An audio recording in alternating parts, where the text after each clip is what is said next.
I'm Greg Tepper.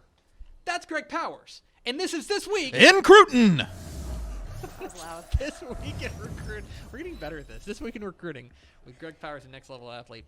Follow him on Twitter at GPowerScout. Follow Next Level Athlete on Twitter, Next Level D1. See his fine work at TexasFootball.com/recruiting. And, of course, this is brought to you by our good chicken friends at Chicken Express.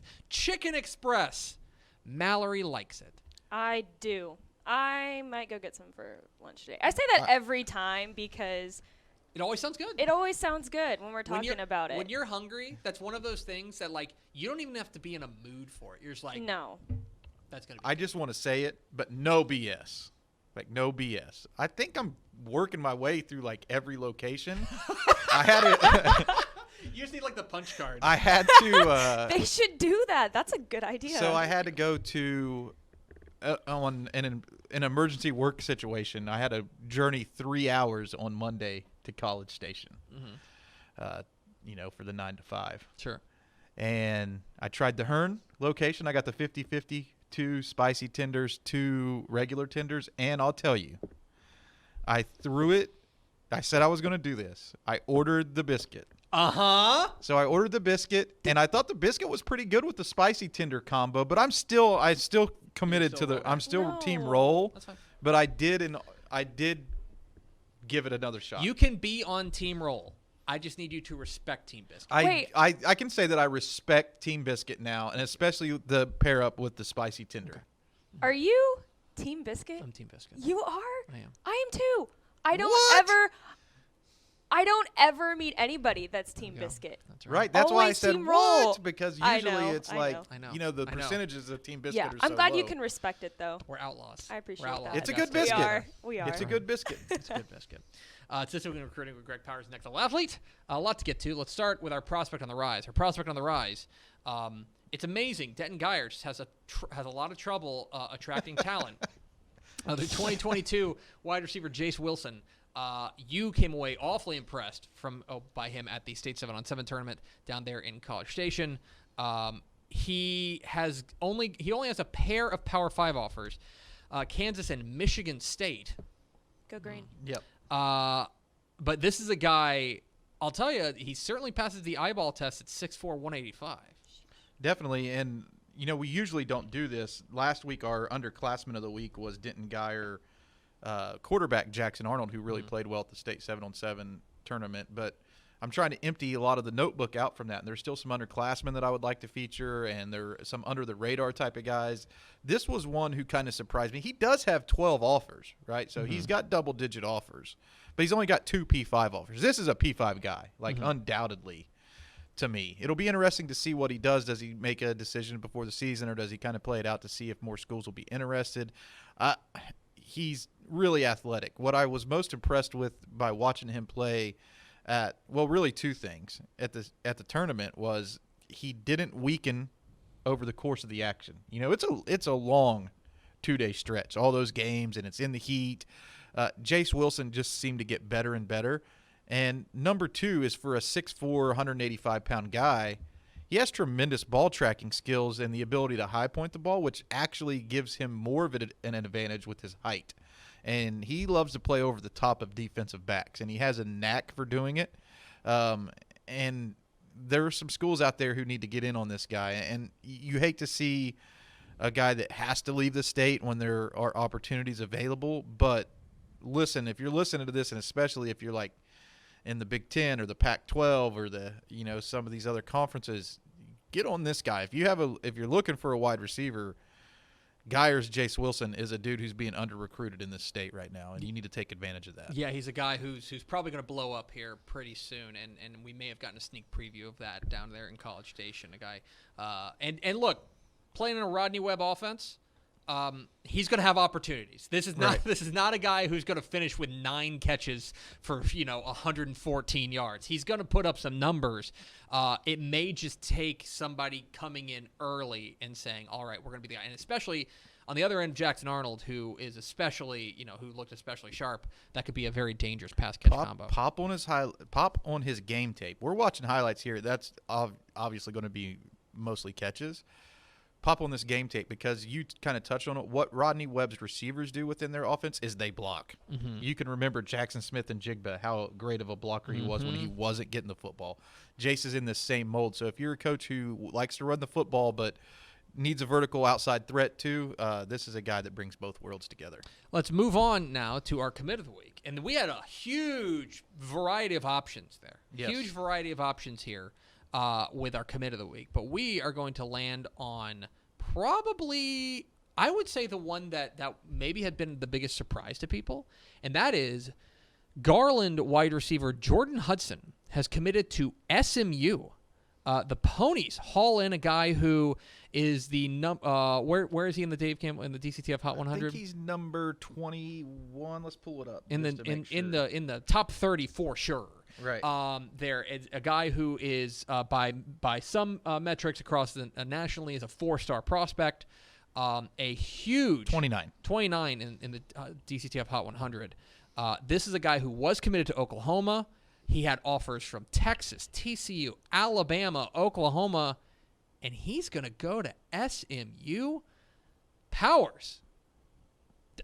This strikes me as a real game changer for Sonny Dykes. Well, I mean, just think about last year. I think they're very close, but Preston Stone and Jordan Hudson would probably be the two highest rated commitments for SMU from the high school level since the mid-'80s. Mm-hmm. So these guys are game-changing type of recruits. And we were in a bit of a quandary this week because there were some good commitments. And to pick the commit of the week, you have some options. Do you pick the guy who is the most significant in-state commitment, which we can lean towards? Do you pick the guy who is the highest-rated player in the state of Texas to make a commitment?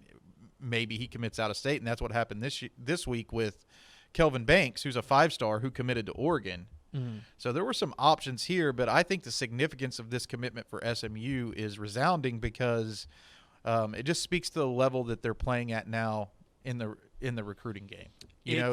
They have changed the culture there and the recruiting landscape there because they can now go up against teams that, 5 years ago you would have said this and you would have been like, nah, this ain't happening. Now they're going against Alabama. SMU beat Alabama. That's exactly right. That's where I wanted to go with this is we were talking last week about DeVorce Jones, right? The El Paso running back who did, in fact, to your point, and you nailed it last week, he committed to Missouri. And I sat here in this chair and I told you, I ain't saying picking against Alabama. Like right. When you're talking about that, here's a perfect example. And Missouri is, that's an SEC school. That's obviously a different situation. But for SMU to bow up to some of the very best programs in the state, to very best programs in the nation, and to come away with a legit bona fide blue chipper like this, it's just worth mentioning. Guys, this doesn't happen very much. And it started to happen more and more thanks to Sonny Dykes. I would say thanks to Rashad Samples, what he's done there. It is remarkable, the sea change that has happened there on the hilltop. They have a really good recruiting staff, too, that stay pretty dialed in there behind the scenes. They do a really good job identifying talent early. But this is a guy who was committed to Oklahoma 3-4 weeks ago. He essentially decommitted from OU to stay at home and play at SMU. Mm-hmm. And he may, this is when you're recruiting at this level, if you're an SMU fan and you're listening to this, when you're recruiting at this level, know that you have to continue to recruit. This isn't over. Jordan Hudson could take visits. Yeah. He's going to have other schools that are saying, hey, why go to SMU when you can come to Alabama? And here's our pitch as to why. You have to be able to combat that, and you also have to be able to withstand the recruiting pressure from some of these other schools. Don't be surprised Jordan Hudson takes a visit to Alabama. There's going to be some people who are up in arms. Oh, are we going to lose our top commit? But let's just say that the fact that he did all this, he committed to SMU, that puts you at a different level. Verbal commitments are non-binding. Right. But they don't mean nothing. They're not meaningless. And as a result, SMU is at worst in the driver's seat for one of the very best players in the state of Texas. And that is something we haven't been able to say very often. But, that's 2 years in a row, right? With Preston Stone last year, which is a guy, a 4-star quarterback. between him and now you're getting a guy like Jordan Hudson, obviously something is resonating there at SMU. It's impressive. We can tease some stuff maybe here and there, like things that we're thinking through, ideas for what we want to bring to the fans at TexasFootball.com. This is like a longer conversation I feel like that we could have on some of these topics too, because, SMU is in a unique position. They're the premier transfer destination in America, I think. I think that there are top players who are going to transfer to Alabama and Clemson and, so on and so forth. They're going to get those one-off guys because they are going to fill their classes up with high school prospects. But SMU's in a unique position that they can get elite transfers from college programs, and that gives them the ability to really turn up the pressure on some really nice in-state prospects and make them a priority, which it changes the game in a lot of respects. Say, here are the 10 guys that we're really going after, and you're one of those 10. What's that mean to that guy? Right. If you're getting both, watch out. Right. Watch out. It's This Week in Recruiting with Greg Powers, the Next Level Athlete, here on Texas Football Today. Get involved in the conversation, hashtag TF Today. Let's move on to our Underclassman of the Week. I'm going to read directly from TexasFootball.com/recruiting here. 2023 Justin Northwest quarterback Jake Strong had a strong showing at the Pylon National Championships and is considered one of the state's top 2023 quarterbacks. Two things here. One, how dare you? You like that? How dare you? I did that. I think I was thinking about you when that. How dare you? Get out of my lane. And secondly, here's a guy in Jake Strong from Justin Northwest who has a pair of early offers from Western Kentucky, Illinois State, but you think that the interest level in Jake Strong is rising, maybe thanks in part, at least in part, to what he showed this weekend at the Pylon National Championships. Well, even more than that, he backed it up. He's been a guy that does it on tape. He came out of the gate swinging last year and stepped into a leadership role as a sophomore, playing at the varsity level at a pretty prominent school in the Dallas area. And he does a little bit of everything well.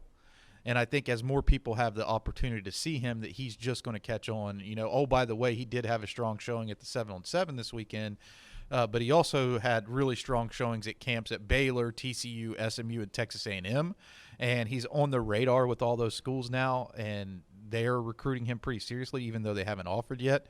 He's a guy that's going to have double-digit offers. Everybody's going to really want to come after him. And I think that what I really enjoy about watching on Jake's tape is his calm demeanor and leadership abilities. I mean, the offense runs really smooth with him, and I think he racked up over 500 rushing yards as well last year, so he can move the football on the ground when need be, but he's extremely accurate. Yeah, and he's a guy that, again, last week we were talking about Jackson Arnold being maybe the top quarterback in the state in 2023. Right. I'm not here to say that I think Jake Strong is going to be the top quarterback in the class of 2023. What I am saying is we have spent a lot of time focusing on the class of 2022 in quarterbacks in the state of Texas because it is remarkable. We're going to talk about them here in just a moment. But we haven't spent a ton of time looking at 2023 quarterbacks. Guys are starting to emerge because there is a little bit of an opening there for a team. There's not that number one, locked and loaded guy that everybody's paying attention to right now. And Jake Strong could fit in very nicely into that crop of 2023 quarterbacks. Again, I'm not saying he's the number one quarterback in the state of Texas in 2023. What I'm saying is that list is not set yet. Right. And he's starting to make some noise and say, I want to be on that short list. What I've identified for the class of 2023, and I actually had a conversation with one of the scouting services national recruiting guys here in the past week as we were discussing quarterbacks in this 2023 cycle, is I don't think that you're going to have that top end presence in the national rankings. We only concentrate on state rankings here, but in from the national perspective, I don't think that you're going to see those top 50-ish type of guys nationally in our 2023 in-state cycle, but the depth is extremely good and the pack is tight. Yeah.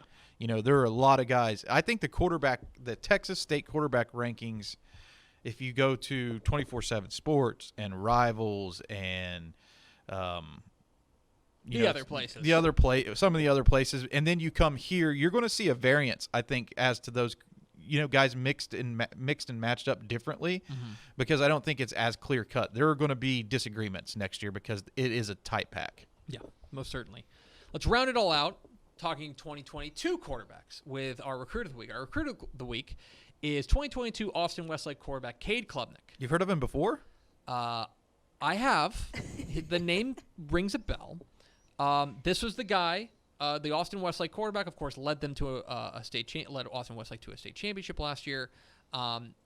He was at the Elite 11 this weekend in Los Angeles. Yes, sir. At Elite 11, and he came out with MVP honors. He at the nation's most prestigious quarterback camp. He is a Clemson commit. We have him rated as the number 2 quarterback prospect in the Dave Campbell's Texas Football Hot 100, behind fellow Elite 11 finalist Quinn Ewers, South Lake Carroll. Bridgeland quarterback Connor Wigman is in that mix as well, the Texas A&M commit, as well as Flower Mound quarterback Nick Evers were all in the Elite 11 as well. Greg Powers, is Cade Klubnik the best quarterback in the state of Texas in 2022? Well, I mean, I think he has an argument. Yeah. You know what I mean? Like, they beat South Lake Carroll in the state championship game. Cade beat Quinn Ewers at the Elite 11, but Quinn Ewers beat Cade at the Dallas Elite 11. And to say beat is a weird term to use for a camp performance, because you really don't get any W's or L's, but he was named the overall MVP, had a strong performance throughout the course of 3 different days of competition there, led his team to the 7-on state, or the 7-on championship at the Elite 11 as well, that is combined with the opening finals that's out there now. It's a much more select, smaller group that comes out there. I think just skill position guys now go to the opening, so it's not like the 150 guys that it used to be. And we've seen it. And, I've kind of talked about this, if not publicly, but within our own private discussions, that a lot of people might be selling Klubnik a little bit short because he had an AC sprain and he was recovering from that, and his arm strength wasn't 100% all the way there. And what you were seeing is a great quarterback working not at 100%, but still giving his all and making all these wonderful things happen, and that's not even the best him. Yeah. So that's what we've kind of had him cemented in at number 2 within the state rankings, and I'm proud to say that I think we've had him higher than everybody else. We'll see how long that lasts if we now get if someone else now elevates Klubnik up. I feel pretty confident that we'll keep Quinn at number 1, Cade at number 2, but it's open for debate right now. I think that Cade is now what we do here at Texas football is we name 5 5-star guys, right? So if you're in the top 5, you're a 5-star. 3 of them have been named so far. Yeah. And one of them is Ewers. He's the number 1 prospect in the state. Is Klubnik now in that discussion? And he already was. He's number 11. Sure. He's 6 spots away. Is he now firmly entrenched in that 5-star discussion? I think that's a valid discussion to have, but I'm glad that you kind of asked about Ewers, because we in the grand scope, or the bigger scope of the QB rankings, because we've featured Klubnik a lot.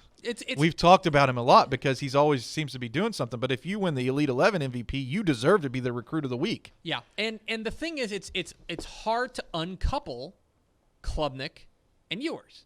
Both of them are elite quarterbacks. That's fair to say. Both of them are committed to elite programs.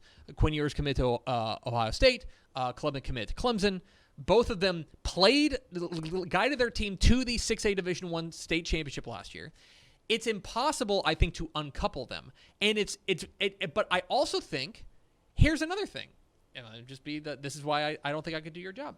I think part of it is unfair to compare them, because they do deserve to stand on their own merits.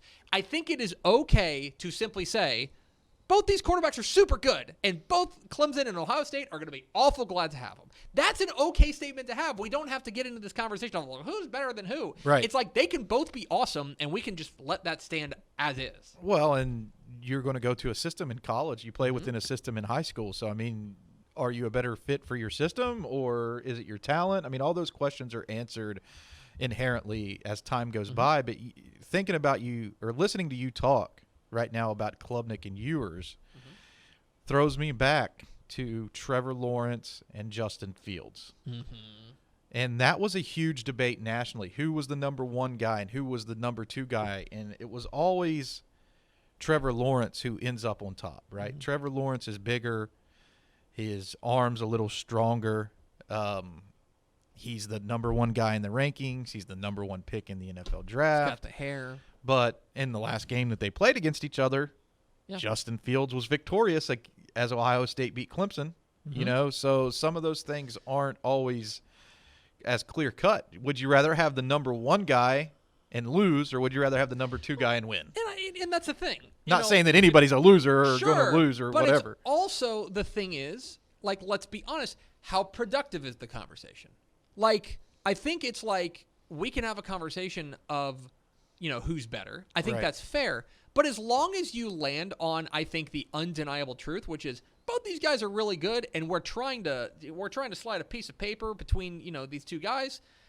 I think that's where you ultimately have to land. And that's why I don't know if I necessarily get super caught up in the Lawrence versus Fields or the Klubnik versus Lawrence type thing. Because in the end, they're both great. I mean, you saw Lawrence and Fields both went top 10 in the NFL draft. Is that right? I Where'd can't Fields remember go? if Fields went in the top 10 or maybe he was number 11. But, Number 11. Yeah. a top first round pick. Top half of the first round of the NFL draft. We don't know how the careers of Cade, Klubnik, and Quinn Ewers are going to play out, but I think that, considering their standing right now, they will be at least in the mix to be drafted in the first round of the NFL draft. It's okay to just say both these guys are great, and so I don't necessarily get all caught up, and I don't know if, please go to textfootball.com/recruiting and debate with your friends by sending them the link, but I don't know if I necessarily go through and lose sleep at night wondering who's number one. Do you know what I mean? I know exactly what you mean, and here's what we can say. Mm-hmm. We're proud of Cade Klubnik for going out to the Elite 11, There you go. winning MVP, and representing the great state of Texas with bringing home that honor to Texas. When's the last time a Texas guy was Elite 11 MVP? Gotta be a minute, right? I don't know. I Okay. mean, was it it would have been Kyler Murray or probably Kyler Murray. Let's Kyler see. Murray led his team to the 7-1 championship that year. I'm going to guess it's him. I'm going to see if I can pull it up real quick. Elite 11, their Wikipedia page. Oh, come on. We'll go to that. Okay, so let's see. The last time, I don't know if they list the MVPs. Maybe not. Did Shane Bouchel win MVP? I don't think so. We're trying to. Okay. You're listening to live coverage of us trying to figure out who the MVPs were. But in any case, the point is, I think that it's fair to look at this and say, you know what, they're all pretty good, and that's okay by us. So we can run through. I'll just run through quickly. So 2018, Spencer Rattler, Okay, not from Texas. not from Texas. 2017, Justin Fields. Not from Texas. This is 2016, Yeah. Kyler? Tua. Tua. Okay. Okay. So I mean, these guys are. Have you heard of any of these guys before? I guess it wouldn't be Kyler in 2016, though. Yeah. It would have been Shea Patterson, who was. He's an original. Michigan. That's I an don't know that we interesting- can- That's an interesting debate. I don't know there. that we can Right. count that. Let's get into that. We Yeah. can't count that. 2014, Blake Barnett. Mm-mm.